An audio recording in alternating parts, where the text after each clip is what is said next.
Yay.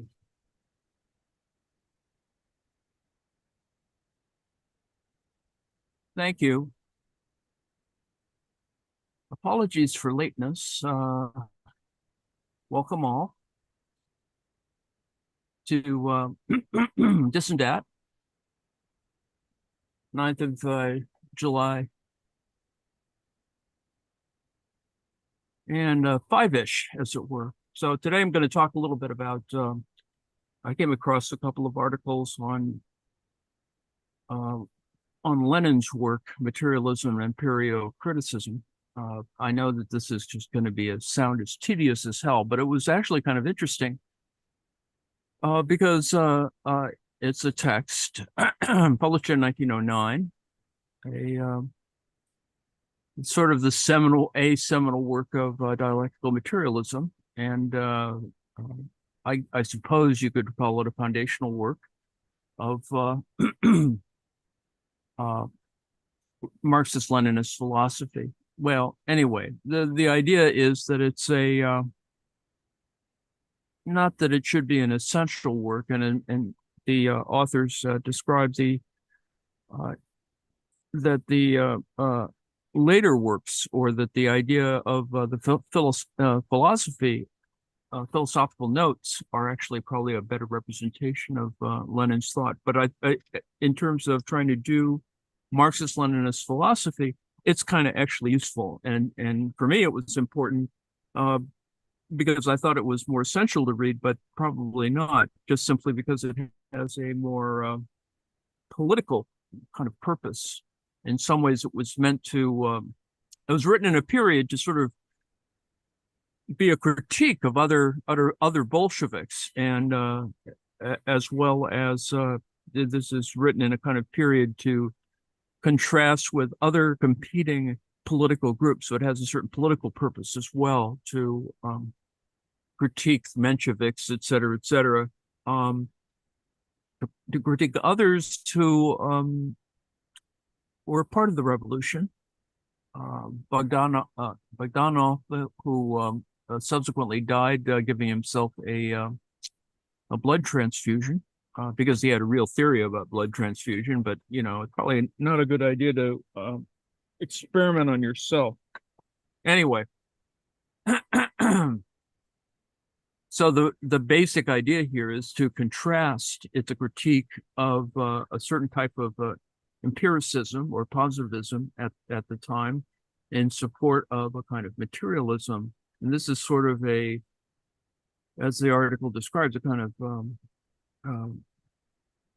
not pre-Hegelian, but Lenin hasn't fully clarified his thoughts in here. And as I mentioned, this may have been the purpose of this document, is to kind of set Lenin's mode of thought away or against other people, and it has some other things that I think are part of writing, not in Russia.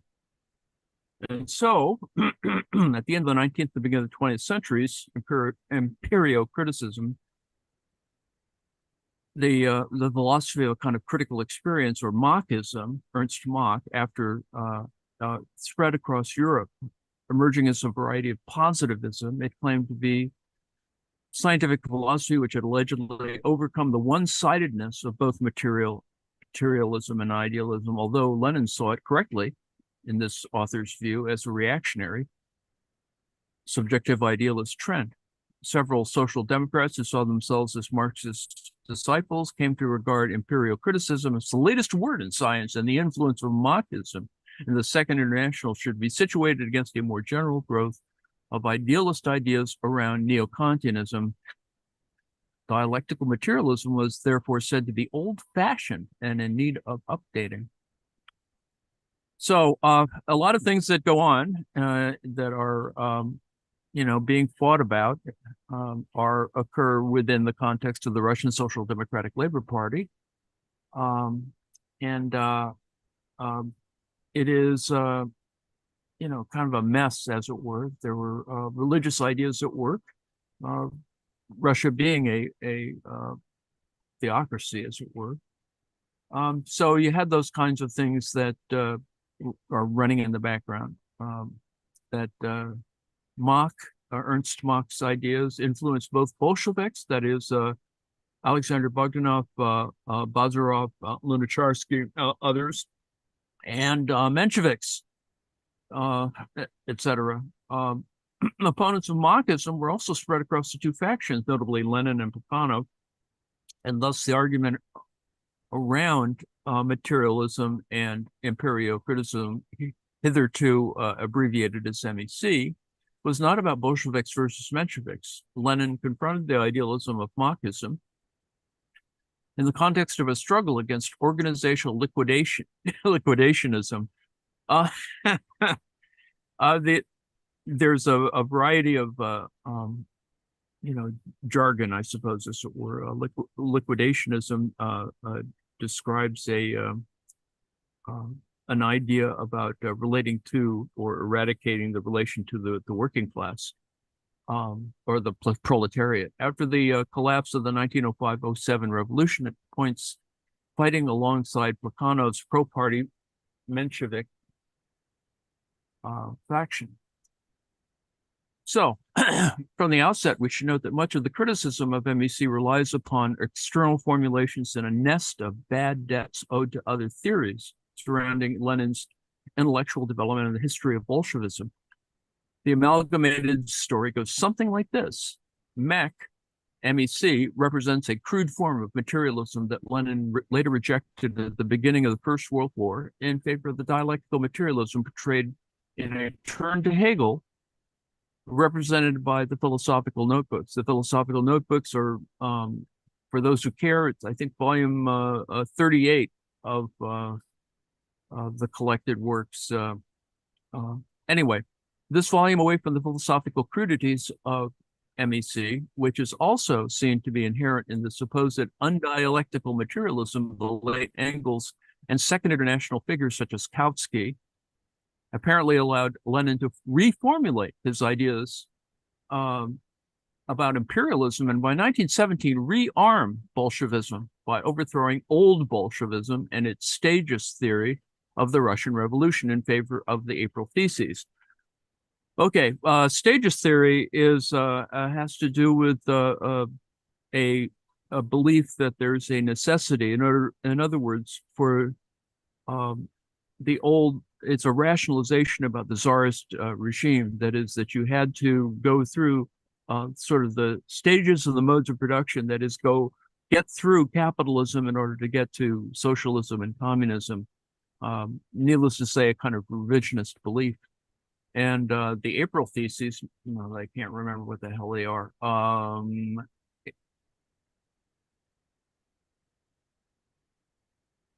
April Theses, come on. Stupid internet. Come on. Bloody hell. Anyway, in fact, none of these ideas that lay clustered along the notion that MEC is some kind of pre-dialectical materialism bear close examination, if any have been recently unpacked by some folks. Doesn't have time to go through all of this, but this cluster of erroneous notions throws up some interesting methodological curios in and of itself. And so when you separate all these things out, you can see that they're most of these critiques are kind of worthless. It's not but there's some dominant ideas that have come from it. That is, that sort of talking about Kautsky and Engels being undialectical, and the idea of rearming Bolshevism, etc. But the ideological miasma around MEC doesn't gain its power from the historical veracity of the individual ideas that sustain it. That emerges from the cluster of relations between these bad ideas and their totalizing effect. One mistaken formulation is piled on top of another to erect a linear and holistic narrative that is at least plausible to those beguiled by it. And so it is sort of confused by Kant and various ontological ideas about arguments for God's existence and other notions. In these scenarios, the specific thing being examined, in this case MEC, is less important than its cluster of relations with other things, which makes it kind of an interesting historical idea, or a history of ideas approach. It's however, this author considers this a fallacy that overrides the particular for an often superficial universal that lacks any objective causal ground. And so some of the bold argumentation around Lenin's philosophical development relies on a set of factually incorrect assertions. And so he talks a little bit about the Tony Cliff's biography and sort of attacks that, claiming that, it's that there wasn't any real engagement. Conscious of reader sanity, we won't be pursuing the interesting argument that Lenin lacked contact with a live movement. This is sort of concerning the fact that Lenin, doesn't show up until he shows up at the Finland station. He had no effect. Well, that's not true. What is notable is the way that Cliff's silly prattle is appropriated by others. And although this work became famous after Lenin's death, hardly the theoretical preparation for the Bolshevik Party. And so, this idea of liquidationism, et cetera, it is an obscure polemic. While I'm skeptical about the Moscow notion of the Bolshevik Party, given the Bolsheviks were a faction of the RSDLP when MEC was prepared, I must inform readers from the outset the official communist commentary in Lenin's collected works around MEC and in various editions of the Great Soviet Encyclopedia, a great deal more useful than the material presented by all the other folks who have yammered on about this. So he goes through a thing about Lenin made no reference to MEC, and he spends a great deal of time telling us that that no reference was made to this document. Well, in fact, many mentions. So there's this idea that it was abandoned is pretty silly. And that there was an attempt to, in fact, reconsider it. So conclusion, no mention of MEC. It's an example of as unimportant to the author relative to Bukharin. Anyway, so the point being at the end of this, that Lenin did not abandon MEC, and in fact refers back to it, and in fact it's necessary to look into other kinds of ideas. Now, was Lenin in fact interested in philosophy? Well, Karl Korsch, there are some contemporary complementary narratives. The bourgeois Cold War idea of Lenin as a charlatan and a huckster, and of course, the far left version of Lenin the stick bender, who never really believed in what he was saying beyond its utility, in particular moments of the class struggle, stick bender referring to, I assume, a refraction. Korsch argued it's clear that Lenin is not primarily concerned with the theoretical problem whether the materialist philosophy he propounds is true or untrue. He is concerned with the practical question of its uses for revolutionary struggle of the proletariat. And then there's a digression here, I suppose, about Frederick Copleston, whose, I don't know, it's 30-volume set of history of philosophy is actually kind of an interesting little read if you ever come across them in used bookstores, mainly because they're in pocketbook. You can slip one in your pocket if you're really concerned about reading philosophy. Lenin was not by temperament a philosopher. And when he made excursions into philosophy, it was to defend what he regarded as orthodox Marxism, orthodox theory being required for right practice. So there's tremendous contradictions about whether Lenin still referred to this. And so most of this is a kind of discussion about whether there was or wasn't a kind of things that were important in the later Lenin, or the Lenin after this document, and that is on the turn to Hegel.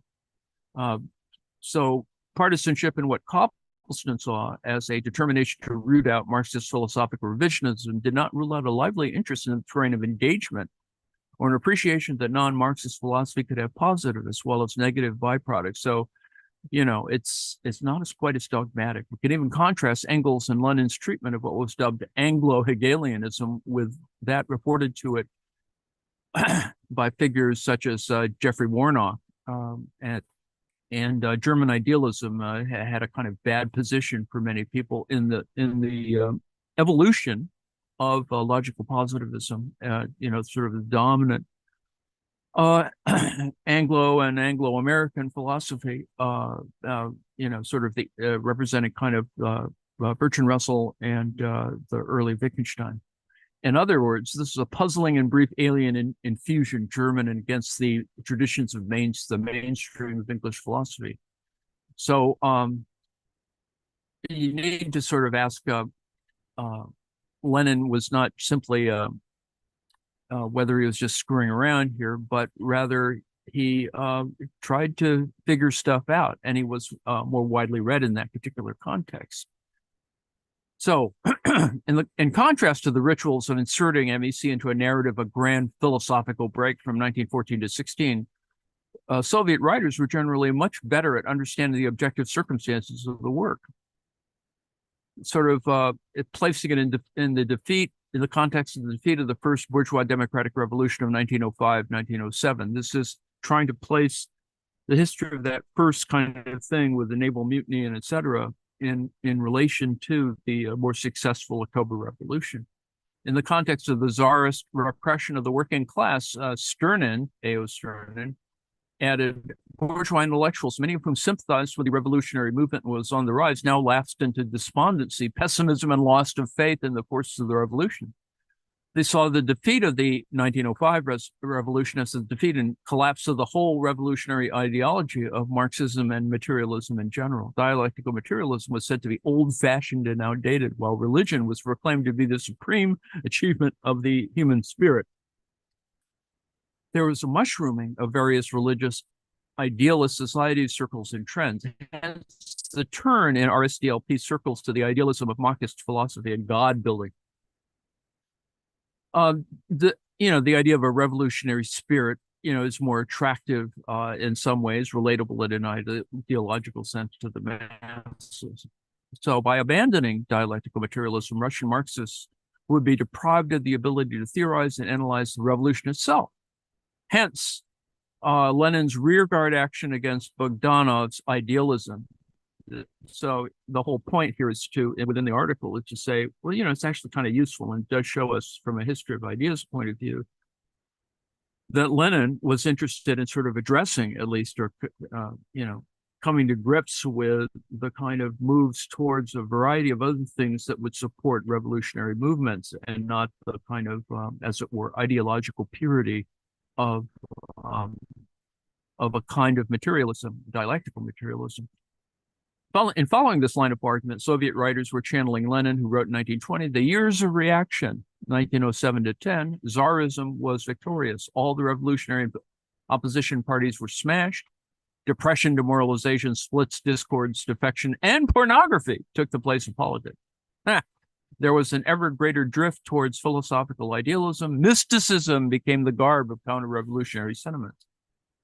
However, where later Soviet writers differ from Lenin is in the sense of one of the concrete forms that this period of reaction took, that is, liquidationist sentiments found expression in attempts to supplement Marxist philosophy with the alien ideas of Marxism. As we've seen, Lenin makes such a link very clearly, but Sternin makes no mention of this mediation in his book-length study. And so there's, Lenin was also willing to work in alliances with Plekhanov, et cetera. And then eventually there were a whole variety of things, people getting purged, other kinds of stuff happening that things that established MEC as a fundamentalist text. This reflects a reliance on the narrative derived from the Stalin years, whereby Bolshevik and Menshevik were simple antitheses. You could simply say, well, there was this moment and then 40,000 got wiped out. But that's not quite true. With the Bolsheviks breaking away from the latter to form a party of a new type in 1912, not wanting to linger too long on Lenin's alliances with the Menshevik Plekhanov in theoretical and practical arenas means that the struggle against liquidationist policies in the RSDLP starts to fade, and thus MEC becomes a product of a more generalized backdrop of reaction. In other words, some of the truth, not all of the truth. And then the larger question of whether MEC is an attack essentially on Lenin's opponents, which is, I think, there is a component of that written into this, and that's why its style has a certain kind of tone, as it were, to it. And so you could say it is similar. It resembles Engels' remarks aimed at Eugen Dühring, which was, precedes it by decades, but it was an attack on Dühring by Engels. The anti-Dühring text is actually a very good text because it sort of compresses the kind of philosophical theory of Marxism into a real, sort of a logical order. And so, but yes, it is a bit of a polemic. So it is also, though, a kind of reply to Plekhanov and, in fact, in Engels. So it is Lenin talks of the Menshevik philosopher Pavel Yuskevich. Clad like a harlequin in a garish motley of shreds of the latest terminology, there stands before us a subjective idealist for whom the external world, nature, and its laws are all symbols of our knowledge. Rather than asking a question such as why is Lenin abusive in MEC, it would be more pertinent to ask why is Lenin's polemic being singled out as abuse? And is it a work of vulgar dogmatism? The MEC does get trashed for that particular kind of issue, and a lot of people didn't have access necessarily to the philosophical works to sort of clear up, was Lenin really being kind of serious? So, so there is criticism, and there is this description, Raya Danayevskaya, who has had a very unfortunate influence on writers from the IS, International Socialists, Socialist Worker Party brand of Trotskyism. There is the old, vulgarized, abysmally narrow materialist philosophy of MEC as against Lenin's supposed new philosophical breakthrough on Hegel's larger logic in 1914 to 16, which I think is, a later volume, I think 21. Anyway, one wonders at this point whether any of the above authors studied the pages of MEC, given that Lenin there warns precisely against that which he is accused of, the practice of denigrating dialectics. In fact, he praises his forebears for preserving dialectics. And so, it is this, Marx, Engels, and Dietzigen did not worry about the elementary truths of materialism, which have been cried by the hucksters in dozens of books, but devoted all their attention to ensuring that these elementary truths should not be vulgarized, should not be oversimplified, should not lead to stagnation of thought. Materialism below, idealism above. Ha! Remember, base and superstructure.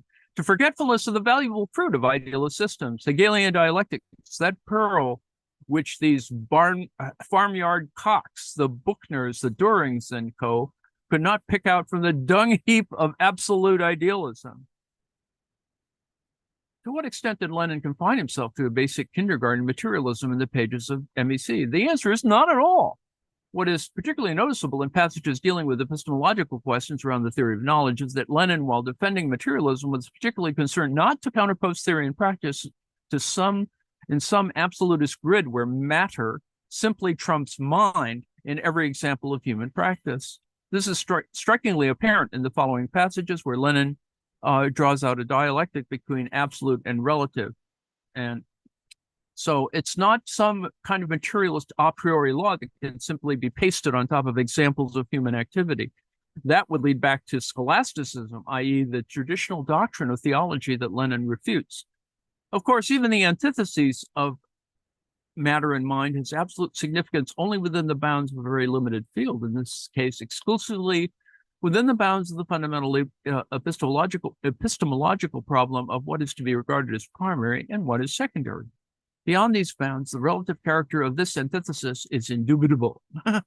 In other words, the relationship between matter and mind in a particular historical instance must be worked out beyond the more fundamental epistemological problem that stops our conception of the mind from wandering off into scholasticism and erecting itself into a tyranny over and above our historical experience.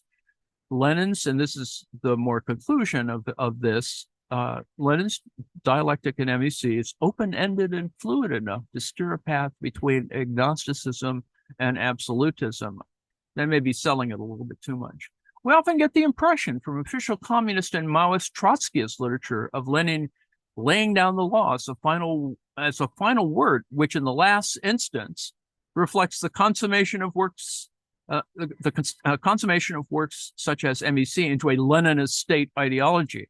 However, Lenin's words were always up for questioning inside the RSDLP. Bogdanov, of course, replied to Lenin in works entitled The Fall of the Great Fetish and Faith and Science. As we have seen, Lenin recommended reading the former, referred to as The Downfall of a Great Fetishism, in his encyclopedia entry on Karl Marx in 1914, alongside the whole polemic between Lenin and the RSDLP Marxists. Things subsequently presented as dogma are rarely conceived as such. So, to return to the terms of our introduction, MEC needs to be read and studied, that is, Materialism and Empirio-Criticism, to be read and studied as a perfectly ordinary polemic of its period against a baleful philosophical trend. Given Lenin's struggle against liquidationist politics at the time, it is clear why he would write such a book in this polemical style.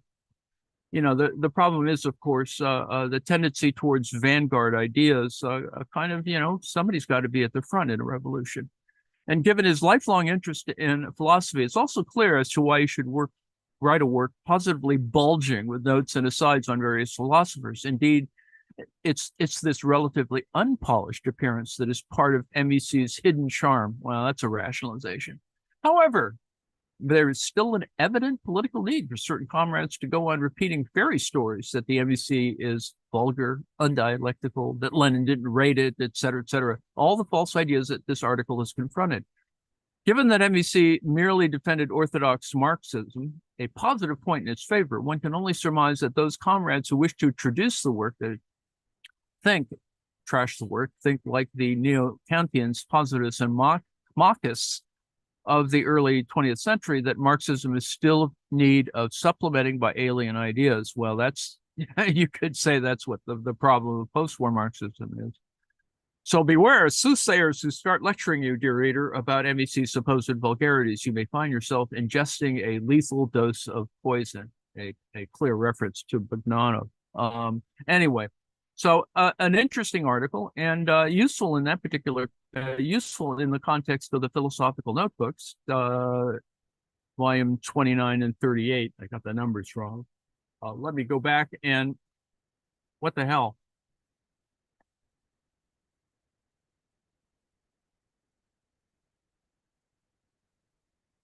I assume I'm still talking here. Something went wrong. I don't know why it's not working. Well, anyway, so thus sort of endeth the lesson.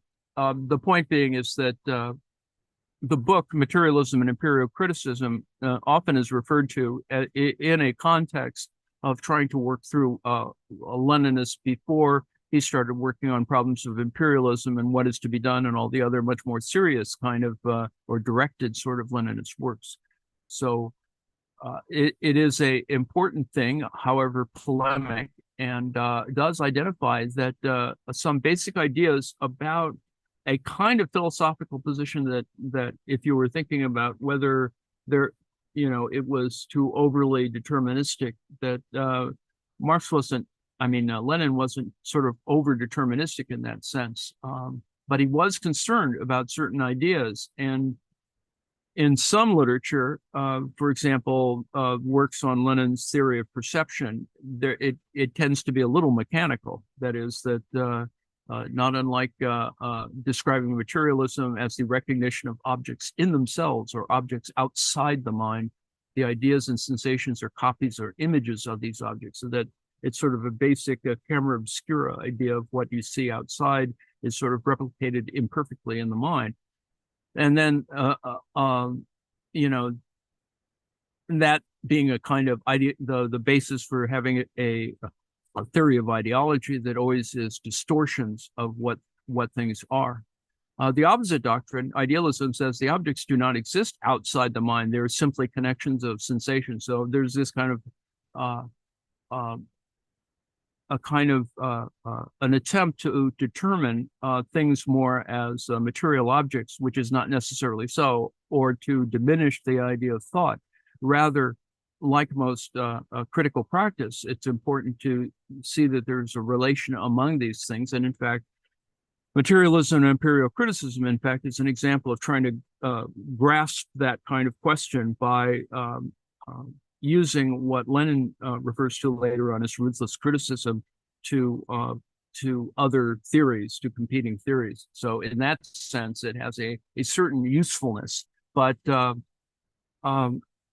in some ways it reveals, if you start talking about MEC to other people, you can actually flesh out whether people have a more how well thought out their ideological position is. So in that sense, it serves as a perfect stalking horse in any conversation about dialectical materialism, which is really important because you get, there is a kind of overdetermination, that sets of overdetermination, like, for example, as I just pointed out, to reduce things to base and superstructure, which is really useful if you're trying to explain it to people in a sort of simple polemical way. And remember what the conversation I was having before about Marx trying to do with his work. He was still concerned about making it intelligible to the working classes, etc., even though it engages in fairly theoretical approach. This is that problem, that problem of trying to bring movements together. And in this particular case, it is a response, seeing it placed in its historical context, to the failures of the 1905 to 1907 period, the mutiny, or the first revolution, kinds of failures, and to see its place in a larger body of thought, and to look at it as on the one hand, speculation, but also placing relations, things in context philosophically. And you can see that if you're writing in exile or whatever, you begin to sort of code your thinking in order to get your ideas across. So anyway, so that's that. I'll stop. You can talk, please.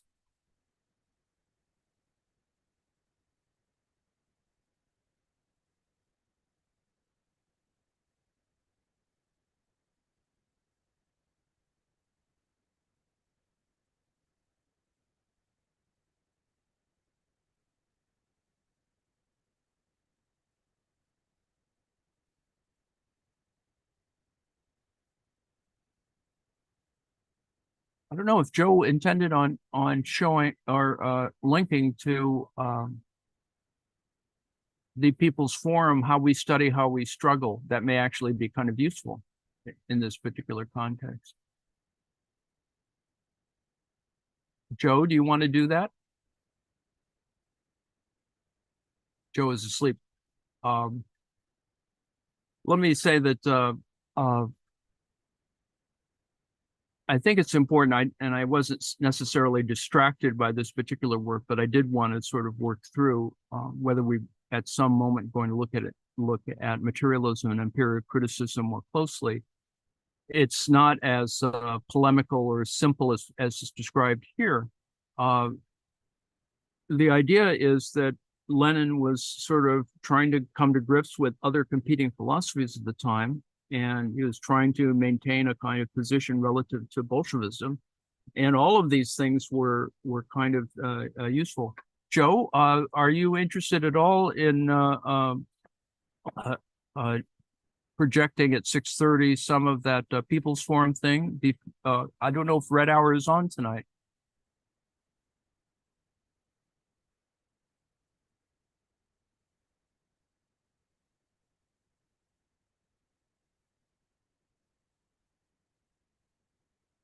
I see. All right. Well, then we will put that aside. That's no big deal. Is Red Hour on tonight, considering that I just woke up?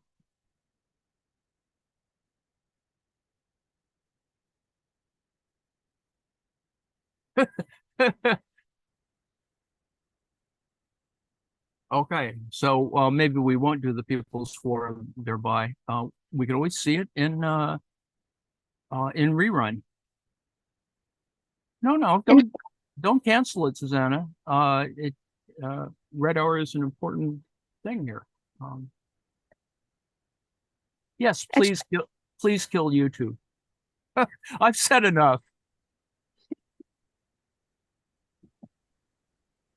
and Prof. Ann, I missed a lot of what you were saying. It's just You trying to didn't get miss my. anything. I was just yammering on. Oh, it was fascinating, but I'm doing three, trying to feed the family. But I was just I was just listening to the other day a podcast about the Russian Revolution called Comedians Talking History, and they said it ties in. You said that even though this was theory, and I'm not sure if you meant Marx's theory or Lenin's, but they were working off of theory, which is rather abstract.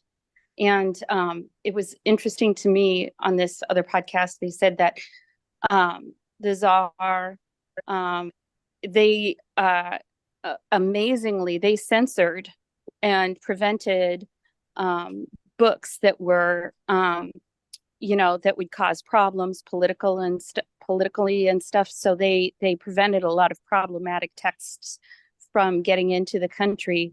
But because capital was so theoretical, they didn't think it would the masses would understand it. And so they just let it in as more of a professorial text, something for um, you know those in the university, Yes. right? And it ended up in everybody's hands. So I thought that was really cool, and you made me think of it when you were talking about theoretical, even though it was theoretical. So thank you. I got a lot out of it, honest. Don't worry, you don't have to attest to this. It is true that a lot of academic stuff, goes back and forth in weird ways. I recall, I am old enough to remember when uh, copies of Mao's Little Red Book, among other things, from the People's Republic came into the United States. There was a little stamp placed on it about how it wasn't necessarily a dangerous book, but that it was some sort of potentially dangerous book, as though you were sort of violating some sort of trade rule by getting the book into the country. So anyway, there's probably copies floating around somewhere. That's pretty much all I have to say about this. I sort of read this to get kind of a clear idea about what the MEC was, and whether I should read it even more carefully. I mean, I noted that it did have a kind of a problem with um,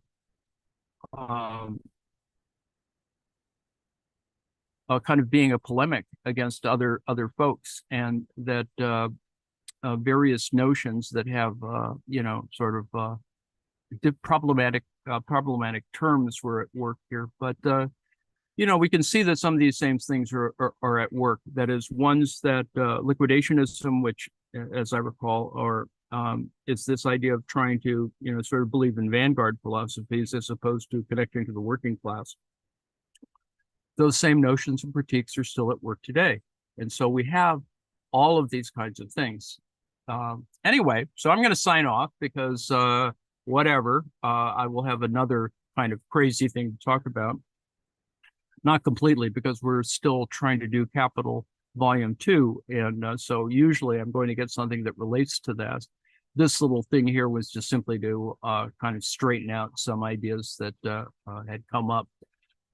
Okay, so this and that. At top of the hour is the red hour, and those who are interested, there is a 6:30 live session at the People's Forum